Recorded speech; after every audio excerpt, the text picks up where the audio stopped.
আসসালামু আলাইকুম প্রিয় ভিউয়ার্স, আশা করি আল্লাহর রহমতে সবাই ভালো আছেন। আলহামদুলিল্লাহ আমিও ভালো আছি। আজকে বিকেলে হাতের কাছের উপকরণ দিয়ে খুব চটজলদি খুব সহজে আমি এই নাস্তাটি তৈরি করেছি। এটা খেতে খুবই মুচমুচে এবং খুবই অসাধারণ, সবাই খেয়ে খুব প্রশংসা করেছিল। তো আশা করি আপনাদের কাছেও ভালো লাগবে। এখানে আমি পেঁপে আর আলু নিয়েছি। তো এগুলোকে আমি খুব ভালো করে ছিলে নিয়েছি।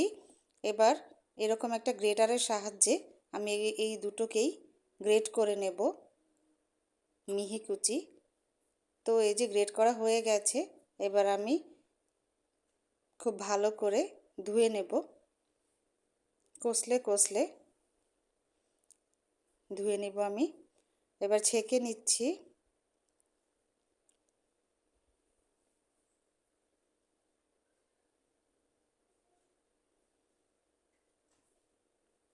বেশ কয়েকবার আমি এটাকে ধুয়ে নেব এবং ধোয়ার পরে অবশ্যই খেয়াল করতে হবে যেন পানিটা যতটুকু সম্ভব ততটুকুই যেন চিপে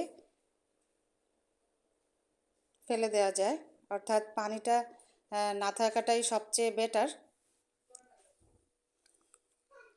যাই হোক, এভাবে চিপে যতটুকু সম্ভব পানি নিংড়ে নিচ্ছি আমি।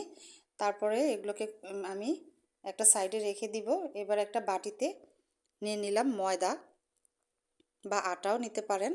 এবার কাঁচামরিচ কুচি দিয়ে দিলাম, হলুদের গুঁড়ি দিলাম সামান্য, লাল মরিচের গুঁড়ি দিলাম সামান্য, আর সামান্য একটু আদা রসুনের পেস্ট। তারপর ম্যাগি স্বাদে ম্যাজিক যে মশলাটা সেটা দিলাম, দিলাম লবণ, আর সেই গ্রেট করে রাখা আলু আর পেঁপে। এবার খুব ভালো করে মিক্স করে নেব। এরকম একটা স্টিকি ভাব চলে আসবে যখন, তখন এটা মাখানো হয়ে গেছে। তো ময়দা কিন্তু খুব বেশি দেওয়া যাবে না, তাহলে মুচমুচে হবে না। তো এবার চুলাতে আমি কড়াই বসিয়ে দিয়েছি এবং তেল দিয়ে দিয়েছি। এবার গোলাকার শেপ করে আমি ভাজতে যাচ্ছি।